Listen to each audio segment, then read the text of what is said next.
Dicen que el matrimonio es, en la salud y en la enfermedad, pero para Elena, esas palabras fueron solo un trámite molesto, que olvidó en cuanto el pitido de las máquinas de monitoreo se volvió más fuerte que el sonido de su tarjeta de crédito. Estoy aquí, acostado en esta cama de hospital que huele a antiséptico y a soledad, mirando el techo mientras trato de procesar que el amor de mi vida acaba de firmar mi sentencia de abandono. Tengo 65 años. He pasado los últimos 40 construyendo un imperio logístico, levantándome a las 4 de la mañana, sacrificando cenas, cumpleaños y horas de sueño, para que a ella nunca le faltara un diamante en la mano o un viaje a París en verano. Y ahora que mis pulmones han decidido tomarse un descanso forzado, y mi corazón late con la fragilidad de un cristal a punto de romperse, Elena me mira con un asco que me duele más que la propia enfermedad. No puedes hacerme esto, Julián, me dijo hace apenas una hora. Ni siquiera se acercó a tocar mi mano. Se quedó junto a la puerta, sosteniendo su bolso de diseñador como si fuera un escudo, para no contagiarse de mi debilidad. Teníamos el crucero por el Mediterráneo la próxima semana. He estado planeando esto por meses, y ahora decides colapsar en el pasillo de la casa. Es egoísta de tu parte. ¿Egoísta? Casi me río, pero el dolor en mi pecho me recordó que mis costillas no estaban para bromas. Mi esposa, la mujer que juró cuidarme, no veía a un hombre sufriendo. Veía un estorbo que arruinaba su agenda social. Ella no veía a la persona que le pagó cada una de sus cirugías estéticas. Veía un viejo enfermo que ya no le servía para lucirse en los cócteles del club. Elena, el médico dice que es grave. Necesito que alguien esté aquí para autorizar el procedimiento de mañana. Alcancé a susurrar, con la voz quebrada por la fatiga. Ella soltó un suspiro de irritación, consultando su reloj de oro. Llamaré a los abogados, Julián, que ellos se encarguen de los papeles. Yo no puedo quedarme aquí oliendo a enfermedad. Además, ya hablé con la administración. Voy a pedir que te trasladen a una residencia especializada en cuanto te estabilicen. Es lo mejor para ambos. Yo necesito aire. Y tú, bueno, tú necesitas que te cambien el suero. No esperes que me marchite a tu lado en esta habitación. Y así, sin un beso, sin una lágrima, se dio la vuelta. Sus tacones resonaron en el linóleo del hospital con un ritmo triunfal, como si se estuviera liberando de un peso muerto. Me dejó ahí, en la penumbra de la habitación 402, sintiendo cómo el frío del aire acondicionado se filtraba en mis huesos. En ese momento, entendí la cruda realidad. Para mi familia, yo solo era una cuenta bancaria con pulso. Si el pulso fallaba, solo les importaba quién se quedaba con la cuenta. Me quedé solo durante horas. El turno de la tarde pasó y nadie entró a verme, excepto los médicos que daban instrucciones rápidas. Me sentía invisible. Pensé en mis hijos, criados en los mejores internados de Europa, quienes ni siquiera habían respondido a mis mensajes. Supongo que estaban demasiado ocupados gastando la herencia que daban por sentada. La autocompasión empezó a inundarme, una oscuridad más densa que la propia noche. Fue entonces cuando la puerta se abrió suavemente. No era Elena arrepentida. Era una enfermera joven de unos 20 años, con el rostro cansado pero con una luz en los ojos que no había visto en mi propia casa en décadas. Se acercó a mi cama, no con la prisa de quien cumple un horario, sino con una delicadeza casi sagrada. Señor Julián, sé que es tarde, pero le traje una manta extra. Por la noche refresca mucho aquí, dijo mientras me arropaba con cuidado. La miré. Su gafete decía, Clara. Noté que sus manos estaban agrietadas por el uso constante de desinfectante, pero su tacto era cálido. Por primera vez en todo el día, alguien me miró a los ojos y me vio como un ser humano, no como un trámite legal o una molestia. Gracias, Clara, logré decir. Mi esposa, ella no volverá hoy. Clara hizo una pausa, acomodando mi almohada con una paciencia infinita. No se preocupe por eso ahora. Yo estoy aquí. No lo voy a dejar solo durante mi turno, se lo prometo. Me quedé observándola mientras revisaba mis niveles. Ella no sabía quién era yo. Para ella, yo no era el dueño de Logística del Norte. Yo no era el hombre con 3 propiedades en la costa y una colección de autos clásicos. Para ella, yo solo era un hombre mayor asustado y solo en una habitación fría. Y aún así, me trataba como si fuera su propio padre. Mientras ella anotaba algo en su tabla, mi mano rozó la mesita de noche donde Elena había dejado, por descuido, el borrador de la actualización de mi testamento, que yo mismo le había pedido que trajera días atrás para asegurar su futuro. Mis dedos temblaron, Elena creía que yo iba a firmar ese documento mañana, dejándole el control total de mis activos y la fundación en caso de mi fallecimiento o incapacidad. Miré a Clara, que tarareaba una canción suave mientras ajustaba el flujo de mi suero, y luego miré el papel sobre la mesa. Una idea, una semilla de justicia pura y radical, comenzó a germinar en mi mente. Elena quería que yo fuera un viejo enfermo invisible. Pues bien, le daría exactamente lo que quería, pero el precio sería algo que ella nunca alcanzaría a imaginar. En ese momento, mi mano se cerró sobre el bolígrafo. Ya no sentía tanto dolor. Sentía el inicio de una misión. Pasé la noche en vela, no por el dolor de mis pulmones, sino por la adrenalina de la claridad. Cuando eres un hombre de negocios exitoso, aprendes a leer a las personas como si fueran balances contables, y el balance de mi matrimonio estaba en números rojos, quebrado por la bancarrota moral de Elena. Mientras la luz del amanecer comenzaba a filtrarse por las persianas de la habitación 402, vi a Clara entrar de nuevo. Estaba terminando su turno doble. Sus ojos estaban inyectados en sangre, pero me sonrió con la misma dulzura que la noche anterior. «¿Aún no ha dormido, señor Julián?», dijo ella, acercándose para tomar mi presión. «Eso no ayudará a su recuperación». «He estado pensando, Clara», respondí, mi voz sonando un poco más firme. «Dime algo. ¿Por qué elegiste ser enfermera? Eres joven, inteligente. Este trabajo parece agotador, y por lo que veo, nadie te lo agradece lo suficiente». Clara se detuvo, con el estetoscopio en la mano. Se encogió de hombros con una modestia que me resultó extrañamente conmovedora. «Mi abuela murió en una cama como esta, sola. Yo no pude estar ahí porque tenía 2 trabajos para pagar su tratamiento. Me prometí que, si podía evitarlo, nadie más moriría sintiendo que no le importaba a nadie. El dinero va y viene, señor, pero la dignidad, eso es lo único que nos llevamos». Sus palabras fueron como un mazo golpeando mi conciencia. Mi esposa quería mi dinero para comprar dignidad de marca. Esta mujer regalaba dignidad auténtica a cambio de un sueldo miserable. En ese instante, mi decisión se selló. Pero necesitaba ser inteligente. No podía simplemente llamar a mi abogado principal. Él era amigo de la familia y probablemente le daría el aviso a Elena. Necesitaba un extraño, alguien que no estuviera contaminado por el círculo social de apariencias en el que yo me había ahogado. «Clara, necesito pedirte un favor personal. Y necesito que confíes en mí», susurré, asegurándome de que no hubiera nadie en el pasillo. «En el cajón de esa mesa hay un teléfono viejo. No es el que uso siempre. Quiero que llames a un número que te voy a dar. Es un joven abogado, un tal Mateo, que comenzó desde abajo. Dile que Julián necesita una revisión de inventario, urgente». Ella me miró con confusión, pero asintió. No hizo preguntas indiscretas. No buscaba una propina. Simplemente lo hizo porque yo se lo pedí. Mientras esperaba, Elena apareció. Entró a la habitación como un torbellino de perfume caro y falsedad. Traía consigo a un notario. Un hombre de rostro gris llamado Martínez que parecía tener prisa por terminar el trámite. «Cariño, qué bueno que te veo mejor», mintió ella. Ni siquiera se molestó en besar mi frente. «Martínez ha traído los documentos que discutimos. Es solo para que yo pueda gestionar las cuentas de la empresa, mientras tú te recuperas en esa residencia de descanso de la que te hablé. Es por tu bien, Julián. No quiero que te estreses con facturas y nóminas, ahora que tu corazón está tan frágil». Miré los papeles.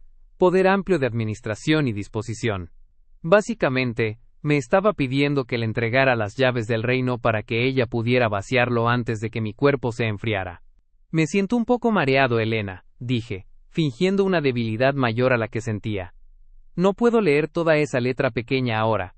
¿Podrías dejarlo sobre la mesa? Lo firmaré esta tarde, cuando el efecto de la medicación pase». «Julián, el notario tiene otras citas», presionó ella, su tono de voz volviéndose afilado. «No seas difícil. Es solo una firma. Sabes que siempre he cuidado de ti». «Déjalo, Elena», insistí cerrando los ojos. «O lo dejas ahí, o no firmo nada. Estoy cansado». Ella bufó, intercambiando una mirada de fastidio con el notario. «Está bien, pero vendré a las 6 de la tarde. Y más vale que esté listo, Julián.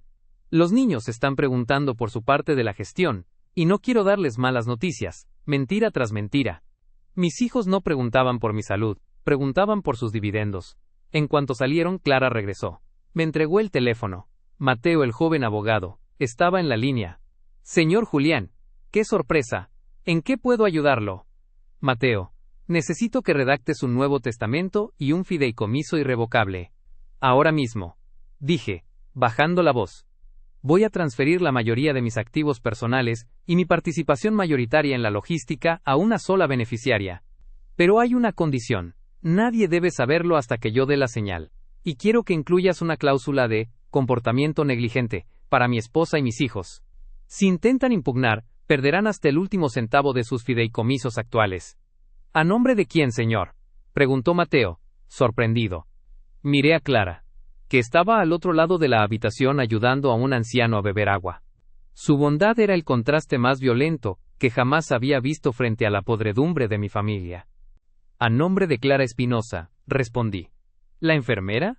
Señor, ¿está seguro? Su esposa. Ella va a incendiar el mundo cuando se entere. Que lo incendie, dije con una sonrisa amarga. Ella cree que me está abandonando en un asilo para quedarse con mi fortuna. Lo que no sabe es que ella misma está firmando su salida de mi vida. Pero antes, Mateo, necesito que prepares la trampa. Voy a firmar el documento de Elena esta tarde. Pero quiero que tú insertes una página intermedia en ese fajo de papeles. Una página que anule cualquier poder previo en el momento en que yo reciba el alta médica.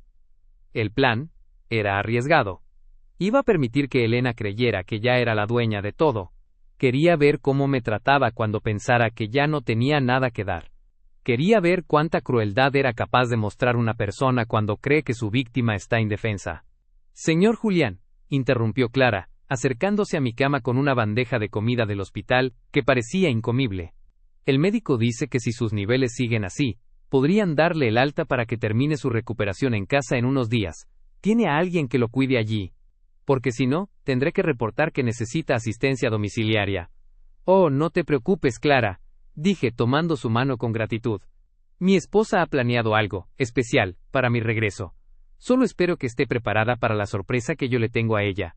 El cliffhanger estaba servido. Elena llegaría en unas horas con su bolígrafo listo, pensando que estaba a punto de heredar en vida. No tenía idea de que, al entrar en esa habitación, estaba caminando directamente hacia la trampa legal más sofisticada de su vida. A las 6 de la tarde en punto, el sonido de los tacones de Elena anunció su llegada como el redoble de un tambor de ejecución. No venía sola. Además del notario Martínez, traía consigo a mi hijo mayor, Mauricio.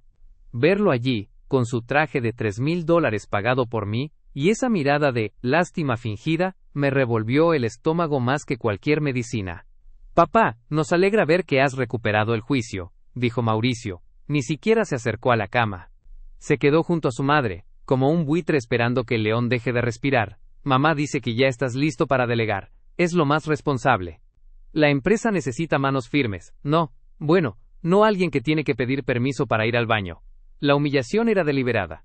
Querían quebrantar mi espíritu, para que no opusiera resistencia. Miré el fajo de papeles sobre la mesa. Gracias a la intervención rápida y discreta de Mateo, el joven abogado que Clara me ayudó a contactar, el documento que tenía frente a mí, era un caballo de Troya. Entre las cláusulas estándar de administración, Mateo había insertado 3 páginas con un lenguaje legal tan denso y técnico, que un notario con prisa y una esposa cegada por la codicia jamás notarían. En esencia, el documento decía que yo otorgaba el poder, sí, pero que dicho poder se autoliquidaba y transfería todos los activos a un fideicomiso ciego, protegido por leyes internacionales, en el momento exacto en que un médico me firmara el alta por estabilidad clínica. Dame el bolígrafo, Elena, dije, fingiendo un temblor en la mano que no era del todo falso. La rabia me hacía vibrar. Con cuidado, querido. Firma en cada una de las marcas amarillas, ordenó ella con una sonrisa que no llegaba a sus ojos. Sus ojos estaban fijos en el papel, devorando cada letra como si fueran lingotes de oro. Firmé. 1, 2, 10 veces. Con cada rúbrica, sentía que les estaba entregando una soga para que ellos mismos se colgaran. Al terminar, Elena prácticamente me arrebató los papeles de la mano. No hubo un gracias, ni un recupérate pronto. Hubo un suspiro de alivio, pero de un alivio depredador. Perfecto, dijo ella, cerrando su bolso con un golpe seco. Martínez, asegúrese de que esto esté registrado mañana a primera hora. Mauricio, llama a la agencia de enfermería. No necesitamos la residencia de lujo. Una estándar con cuidados básicos será suficiente. Julián ya no necesita lujos, necesita tranquilidad. ¿Qué quieres decir con residencia estándar, Elena? Pregunté, forzando una voz quebradiza. Dijiste que volvería a casa con enfermeras privadas. Elena soltó una carcajada breve y amarga, esa que guardas para cuando ya no necesitas fingir. Ay, Julián. Casa. Esa casa es demasiado grande para un hombre en tu estado. He decidido ponerla en venta. Mauricio y yo necesitamos liquidez para nuevos proyectos. Te conseguiremos un lugar cómodo, pequeño, donde no estorbes. Mañana mismo vendrán por tus cosas. Mauricio ni siquiera me miró a los ojos. Estaba demasiado ocupado revisando su teléfono, probablemente calculando el valor de mis acciones. Salieron de la habitación sin mirar atrás. Me dejaron en la penumbra, oficialmente despojado de mi vida, de mi hogar y de mi dignidad ante los ojos de la ley, o eso creían ellos. La agonía de fingir la derrota fue insoportable. Durante los 2 días siguientes, tuve que soportar las visitas de los asistentes de Elena, quienes venían a inventariar mis pertenencias personales. Vi cómo se llevaban mi reloj de colección, y cómo hablaban de mí en tercera persona, como si yo fuera un mueble viejo que pronto sería desechado. Este cuadro de la sala no combina con mi nuevo departamento, escuché decir a Elena por teléfono en el pasillo. Véndelo. Todo lo que Julián acumuló es tan pasado de moda. Cada palabra era un clavo en el ataúd de su propia fortuna. Yo guardaba silencio. Clara, la enfermera, era la única que notaba que algo no encajaba. Ella me veía estudiar leyes de fideicomisos en mi tablet cuando nadie miraba. Señor Julián, me susurró una noche mientras me cambiaba el suero. Su esposa estuvo aquí preguntando si ya podían darle el alta administrativa. Parece que tiene prisa por llevarlo a ese centro en las afueras. Me dio pena decirles que usted todavía está débil. No les digas nada, Clara, le respondí tomando su mano. ¿Todavía tienes el sobre que te dio Mateo? Sí, lo tengo guardado en mi casillero, como me pidió. Bien. Mañana es el gran día. Mañana el médico me dará el alta oficial. Quiero que llames a Elena y a mis hijos. Diles que hay una complicación legal, de último minuto en el hospital, y que deben estar aquí a las 10 de la mañana, si no quieren perder el control de la empresa. Pero, ¿no es peligroso?, preguntó ella, preocupada. Para ellos, Clara. Para ellos va a ser el día más peligroso de sus vidas. Esa noche, no dormí. Me dediqué a observar la ciudad desde mi ventana, viendo las luces de los edificios que yo mismo había ayudado a financiar. Elena creía que me estaba enviando a un rincón oscuro para morir en el olvido. No sabía que estaba a punto de descubrir que el poder no reside en los papeles que firmas, sino en quien tiene la lealtad de aquellos que no se pueden comprar. El error de Elena fue el más clásico de todos, subestimar al hombre que lo construyó todo desde la nada. Ella creía que mi fuerza estaba en mi cuenta bancaria, cuando en realidad, mi fuerza siempre estuvo en mi capacidad para prever el siguiente movimiento. El documento que ella firmó ante notario, ese que creía que le daba el poder absoluto, contenía una cláusula de rescisión automática en caso de abandono de hogar o negligencia conyugal documentada. Y vaya que ella había documentado su negligencia en los últimos 3 días frente a todo el personal del hospital. Terminé de preparar mi última jugada. La trampa estaba lista, el cebo había sido devorado, y solo faltaba que la mandíbula de la justicia se cerrara de golpe. A las 10 de la mañana, el ambiente en la habitación 402 se sentía cargado de una electricidad estática, densa y metálica. Elena entró primero, luciendo un conjunto de seda color crema y unas gafas de sol que ocultaban su impaciencia. Tras ella, Mauricio y mi hija menor, Sofía, quien finalmente se había dignado a aparecer, seguramente atraída por el olor del dinero, se acomodaron al fondo con aire de aburrimiento. Julián, esto es una pérdida de tiempo, sentenció Elena, golpeando su bolso contra la mesa. La administración dice que hay un problema con las firmas. ¿Qué hiciste? ¿Acaso tus manos temblorosas arruinaron el registro? Yo no estaba acostado. Por primera vez en días estaba sentado en el borde de la cama, vestido con mi propia ropa, la que Clara me había traído en secreto. Mi espalda estaba recta, y el fuego que antes era solo una chispa de indignación, ahora era un incendio de autoridad en mis ojos. No fue mi mano la que arruinó nada, Elena, dije, y mi voz ya no era un susurro quebrado, sino el trueno que solía usar en las juntas de accionistas. Fue tu codicia la que te cegó con acento agudo. Por favor, pasen. Mateo, adelante. La puerta se abrió, y Mateo, mi joven abogado, entró con un maletín de cuero y una expresión imperturbable. A su lado, para sorpresa de todos, venía el director general del hospital, y un segundo notario, que no era el títere de Elena. ¿Quién es este niño?, gritó Mauricio, dando un paso al frente. Papá, ya tenemos a Martínez. No necesitamos a un pasante jugando a los abogados. El señor Mateo no es un pasante. Intervine con frialdad. Es el albacea de mi nuevo fideicomiso, el que firmé hace exactamente 10 minutos, justo después de recibir mi alta médica oficial. Elena soltó una carcajada estridente, aunque noté que un tic nervioso empezaba a bailar en su párpado izquierdo. No puedes hacer eso. Yo tengo el poder firmado. Tengo el control de todo, Julián. Ese documento que firmaste ayer me hace dueña de tus decisiones.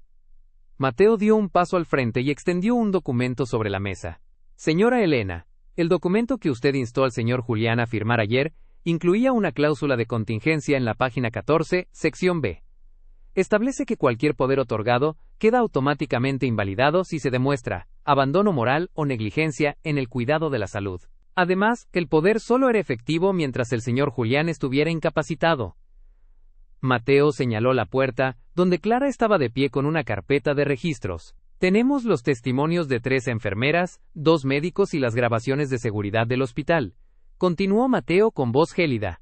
Usted declaró ante testigos que iba a vender la residencia principal del señor Julián contra su voluntad, y que lo trasladaría a un centro de cuidados mínimos para reducir costos, a pesar de que el patrimonio del señor permite cuidados de lujo. Eso, legalmente se clasifica como abuso patrimonial de un adulto mayor en situación de vulnerabilidad. El silencio que siguió fue absoluto. El rostro de Elena pasó del crema de su traje a un rojo violáceo. Mauricio intentó hablar, pero su voz se extinguió antes de salir.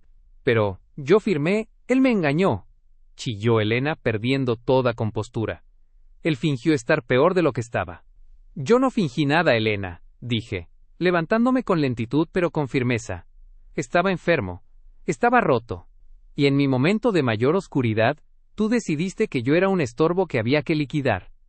Decidiste que mi vida valía menos que el crucero que no pudiste tomar. Caminé hacia ella. Por primera vez en años, ella retrocedió, asustada. Ayer firmé lo que creías que era tu fortuna. Pero lo que no leíste, porque estabas demasiado ocupada celebrando mi supuesta muerte social, fue el anexo de transparencia. Al intentar usar ese poder para vender mi casa ayer por la tarde, activaste una cláusula de exclusión. Según mis estatutos, cualquier intento de enajenación de bienes bajo engaño, despoja automáticamente a los beneficiarios de sus fideicomisos actuales. ¿Qué estás diciendo?, balbuceó Sofía palideciendo. ¿Mi asignación mensual? Cancelada, respondí sin parpadear. El auto de Mauricio, el departamento de Sofía y la cuenta de gastos de Elena, todo está a nombre de la empresa.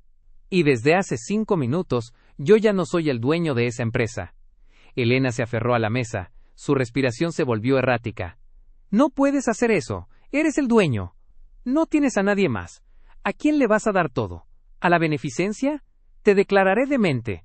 No estoy demente, Elena. Estoy agradecido, dije mirando hacia la puerta. Mateo, por favor, lee la resolución del nuevo fideicomiso kármico.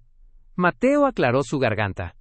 El patrimonio neto de la logística del norte, junto con todas las propiedades inmobiliarias y activos líquidos, ha sido transferido en un 51% a una fundación de becas para personal de enfermería, y el 49% restante queda bajo la administración fiduciaria de la señorita Clara Espinosa, con la condición de que el señor Julián mantenga el usufructo vitalicio de su hogar y cuidados médicos de primer nivel coordinados por ella. El shock fue tan grande que Elena se desplomó en una silla, con la boca abierta, incapaz de articular palabra. Mauricio se lanzó hacia Mateo, pero el personal de seguridad del hospital, que ya estaba prevenido, le cerró el paso. ¿A la enfermera?, rugió Mauricio. Le diste mi herencia a una muerta de hambre que acabas de conocer. Le di mi vida a la única persona que me dio un vaso de agua sin preguntar cuánto había en mi testamento, repliqué. La reacción de Elena fue el clímax del caos. Empezó a gritar, a maldecir, a tirar los papeles de la mesa, mientras Clara la miraba con una mezcla de lástima y asombro. Elena intentó abalanzarse sobre mí, pero ya no tenía poder. Era solo una mujer desesperada, viendo cómo los diamantes de sus manos se convertían en ceniza legal. «Esto no se va a quedar así», gritó ella mientras la seguridad la escoltaba fuera de la habitación.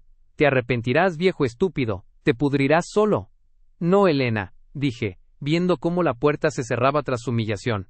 «Por primera vez en 40 años, no estoy solo, estoy libre». Me quedé allí, en el centro de la habitación, respirando el aire puro de la victoria. Pero el caos apenas comenzaba. Ahora venía el proceso de desahucio de mi propia casa, y yo estaba ansioso por ver cómo Elena empacaba sus maletas.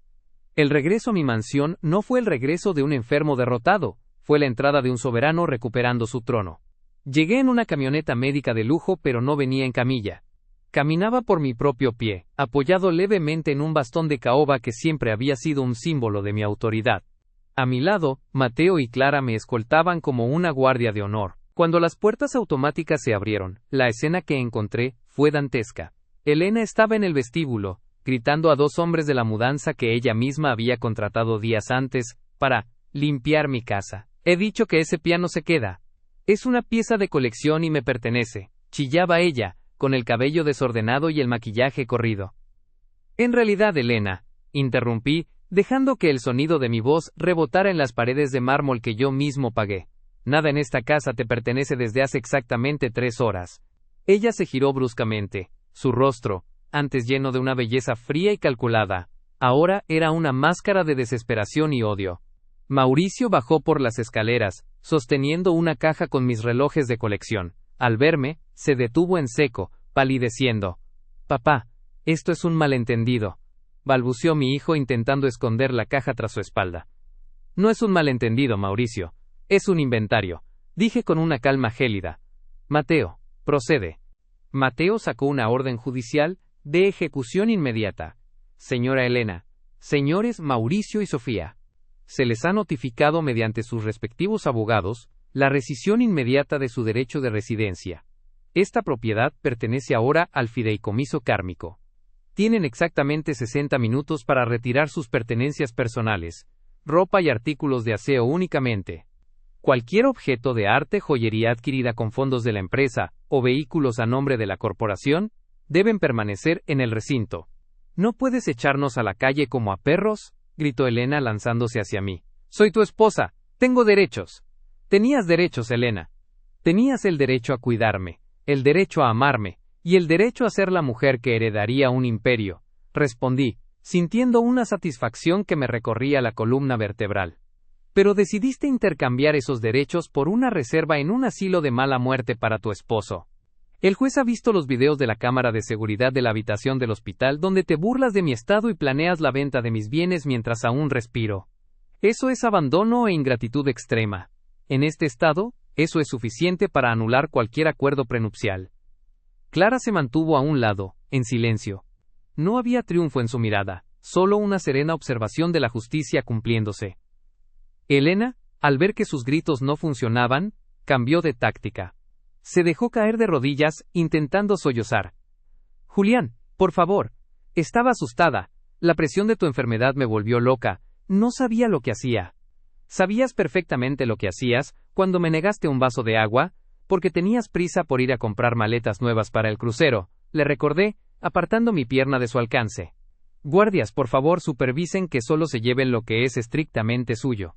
Fue una hora de gloria absoluta. Vi a mi hijo mayor, el gran ejecutivo, teniendo que devolver las llaves de su Porsche, y saliendo de la casa con una maleta de lona barata, porque hasta sus maletas de diseñador estaban a nombre de mi empresa.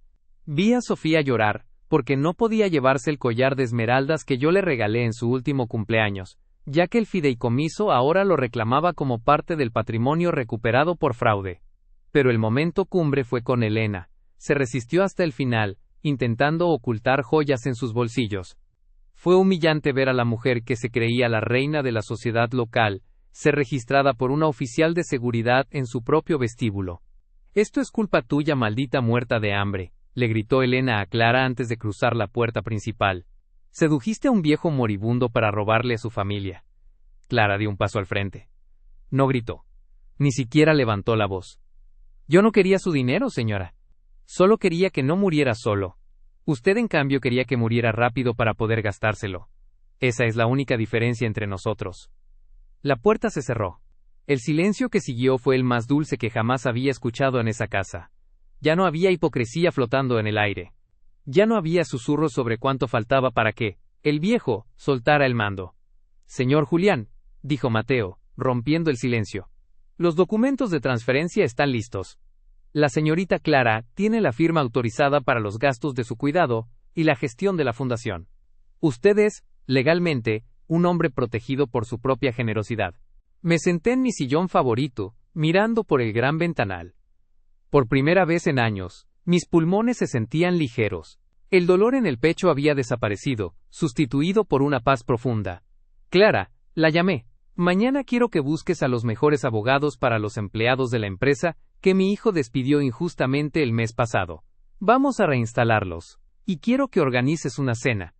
Pero no una de esas cenas de gala aburridas con gente falsa. ¿A quién quiere invitar, señor?, preguntó ella con una sonrisa. A los que se quedan cuando las luces se apagan, Clara. A los que saben lo que vale una persona cuando no tiene nada. Me quedé mirando mis manos. Ya no temblaban. Tenía un nuevo propósito, una nueva heredera que representaba todo lo que mi familia nunca entendió, y la certeza de que la justicia, aunque a veces tarda y llega en una habitación de hospital, siempre encuentra el camino a casa. Ha pasado un año desde aquella mañana en la habitación 402, y a veces, cuando el sol entra por los ventanales de mi biblioteca, todavía me cuesta creer lo limpia que se siente la casa. No es una limpieza de servicio doméstico, es una limpieza del alma. Ya no hay ruidos de discusiones por herencias anticipadas, ni el eco de pasos hipócritas que solo se acercaban a mí para ver si mi pulso flaqueaba. Hoy, mi vida es radicalmente distinta. Mi salud, para sorpresa de los médicos que me daban meses de vida, ha florecido. Dicen que el estrés es un veneno silencioso. Y parece que al sacar a Elena y a mis hijos de mi sistema, eliminé la toxina más letal que me estaba matando. Mi corazón ya no lucha por latir. Ahora late con un propósito. La logística del norte sigue funcionando, pero bajo una dirección que nunca imaginé. Clara no se convirtió en una magnate de oficina. Ella usó su poder en el fideicomiso para transformar la empresa desde adentro. Ahora tenemos un programa de asistencia médica para todos los empleados y sus familias que es la envidia del país. Ella sigue usando su uniforme de enfermera algunos días a la semana en la fundación que creamos juntos, porque dice que no quiere olvidar nunca el tacto de la realidad. Señor Julián, es hora de su caminata por el jardín, me dice Clara, entrando con una sonrisa que ya no es de una empleada, sino de la hija que la vida me permitió elegir. Caminamos juntos por los senderos que antes yo recorría solo. Me cuenta sobre las becas que hemos entregado a jóvenes que, como ella, tienen el corazón puesto en cuidar a los demás pero no tenían los medios. Cada vez que firmo uno de esos cheques, siento que estoy recuperando un pedazo de mi propia humanidad, que la codicia de mi familia me había arrebatado. ¿Y qué fue de los herederos? La justicia kármica es un plato que se sirve frío y con una guarnición de realidad brutal. Elena intentó demandarme 3 veces más, gastando lo poco que le quedaba en abogados que solo le vendían falsas esperanzas. La última vez que supe de ella, vivía en un departamento alquilado de una habitación, tratando de mantener las apariencias en redes sociales, mientras vendía sus últimos bolsos de marca para pagar la renta. Ya no hay cruceros, ya no hay diamantes, solo le queda el amargo recuerdo de lo que tuvo y perdió por no saber amar a un hombre, sino a su billetera. Mauricio, mi hijo, descubrió que sin mi apellido y sin mi respaldo financiero, su talento para los negocios era inexistente. Intentó montar una empresa propia, pero nadie en el sector quiso trabajar con alguien que fue capaz de intentar despojar a su propio padre en una cama de hospital. La reputación, algo que él creía un accesorio, resultó ser el único capital que realmente importaba. Ahora trabaja como agente de ventas de nivel medio, rindiendo cuentas a jefes que no tienen paciencia para su arrogancia. Sofía me escribe de vez en cuando, cartas llenas de arrepentimiento que huelen a necesidad. No la odio, pero he aprendido la diferencia entre perdón y permiso. La perdono por su inmadurez, pero no le doy permiso para volver a entrar en mi vida y contaminar la paz que tanto me costó construir. Les envío una asignación mensual mínima, lo justo para que no pasen hambre, pero lo suficientemente poco para que tengan que trabajar por primera vez en sus vidas. Es mi última lección para ellos. El dinero se gana con sudor, no con traición. A veces, por las noches, me quedo mirando aquel viejo testamento que Elena quería que firmara. Lo guardo en una vitrina como un recordatorio. Me recuerda que la verdadera vejez no es el paso de los años ni las arrugas en la piel. La verdadera vejez es la falta de empatía. Yo era un viejo cuando estaba rodeado de gente que me quería muerto. Ahora, a mis 66 años, me siento más joven que nunca, porque estoy rodeado de personas que celebran cada uno de mis respiros. Mucha gente me preguntó si no me daba miedo dejarle todo a una extraña. Mi respuesta siempre es la misma. Clara no era una extraña. Era la respuesta de la vida a 40 años de soledad acompañada. Ella no recibió una herencia, recibió el fruto de su propia bondad. Si estás escuchando esto y te sientes solo, o sientes que tu familia solo te valora por lo que tienes, recuerda mi historia. No tengas miedo de cerrar puertas, incluso si llevan nombres de sangre. Al final del camino, lo que importa no es quién lleva tu apellido, sino quién está dispuesto a sostener tu mano cuando las luces se apagan y el mundo se queda en silencio. Mi nombre es Julián, y hoy soy el hombre más rico del mundo, no por lo que tengo en el banco, sino por lo que tengo en el corazón. Mi fortuna finalmente encontró su dueño, y mi alma, por fin, encontró su hogar.